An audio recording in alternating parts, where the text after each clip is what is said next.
Guruve Gaur Chanjaya Radhikaya Tadale Krishnaya Krishna Bhaktaya Tad Bhaktaya Namo Namaha Vancha Kalpatruvyaschа Kripa Sindhubevacha Patitanam Pavanebhyo Vaishnavebhyo Namo Namaha Jai Shri Krishna Chaitanya Prabhu Nityananda Shri Advaita Gadadhara Shivasari Gaura Bhaktavinda Hare Krishna Krishna Krishna Hare Hare Hare Rama, Rama Rama, Hare Hare.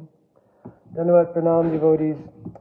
So, a devotee asked me if I'd ever done something called rapid fire questions and answers.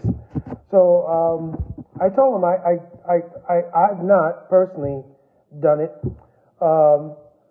So he sent me a list of questions. I don't know if he sent the same questions to other people or not, but the idea is you're supposed to just go through them and answer them sort of in rapid fashion in sort of more or less very succinct answers to the questions.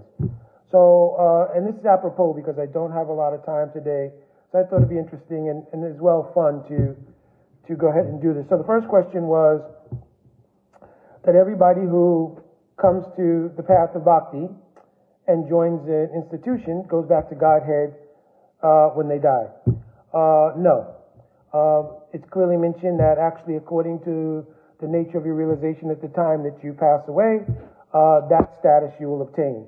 If you've not obtained your siddhi and bhakti, then you'll take birth again in order to have another opportunity to progress from that place. Ritvik. No. There's no philosophical basis for Ritvik Vad in our Sastra. So it was an institutional consideration by some people based on observing circumstances and dynamics within an institution, but it's not Guru, Sadhu, and Sastra. Therefore, we cannot ascribe to it as a valid part of our theology to have post-samadhi initiations by a Guru. It takes a pure devotee to know one. Not absolutely true. In a deeper sense, yes. But in a pragmatic sense, no. Because Hari Bhakti Vilas has recommended one should have association with Guru for 1 year so they can do mutual pariksha or mutual examination. If there's no possibility to understand the quality of a Vaishnav, then that would not be recommended. Right? And obviously, if we don't have an opportunity to know something of Guru Tattva and how that applies to a particular personality, then we would be always accepting Guru in a blind position. And that's not advocated in Sastra. Even in Bhagavad Gita it's mentioned, Tadvidi Pranipatena Priprishna Shevaya. Right?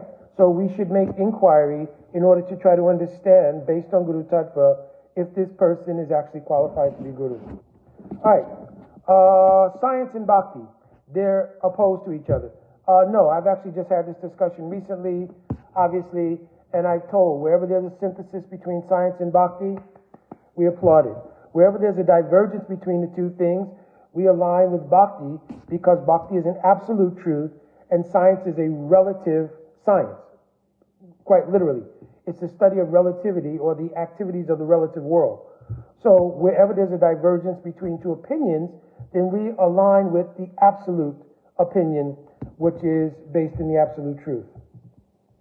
All right, let me reopen this. Okay. We fell from the spiritual world. I've dealt with that many times, and I'm sure many other devotees have also replied to this if it's the same questions you're asking everybody.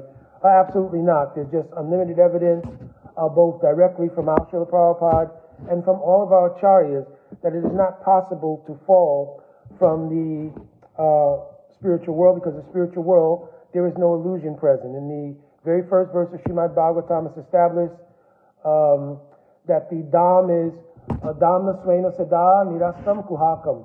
It means that it is forever free from illusion. So there's no impetus by which one could become illusioned in the spiritual world. Plus, Rupa Goswami Pad has described that when you have a relationship with Krishna, Savata Dongsa Rahitam, Yadapi Dongsa Karane. You understand? That relationship cannot be broken. There's no cause that could arise to break that relationship.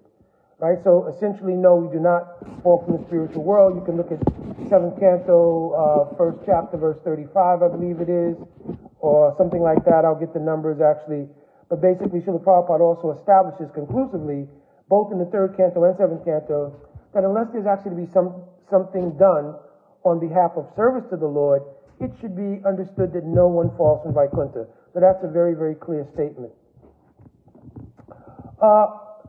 Somebody tells, I've had darshan of Krishna. Should we believe them? It's not our position to try to evaluate anybody's subjective experiences in bhakti, but for the most part, there are symptoms of having been availed the darshan of Krishna. One is that one's life would obviously not be the same, because if you've had access to the absolute spiritual paradigm, then your experience in the relative paradigm would be very changed forever, so to speak. So, so just the idea, I've had darshan of Krishna, in general it could be one of many things. One, it was generally having a darshan. Two, it was kalpana, means imagination. Three, it was the byproduct of prakriti sahajavad. Or four, a person may have had a dream or something and they're conflating the two things. All right, I have to keep opening my phone, I am sorry. Bhakti should be, Bhakti and the Indian dress and Indian way of singing and other kinds of things aren't necessarily bhakti. Well, yeah, bhakti is not a cultural phenomenon. Bhakti is a divine spiritual phenomenon. It's not a cultural phenomenon. On the other hand, the culture that was built around the practice of bhakti, much of it has very much significance in bhakti. Like Vaishnav Chinadharan, means the wearing of the emblems of Vaishnavism, tilak, kontimala, shika for men, etc. All of these things were recommended by Rupa Goswami Pad in the 64 Angas of Bhakti.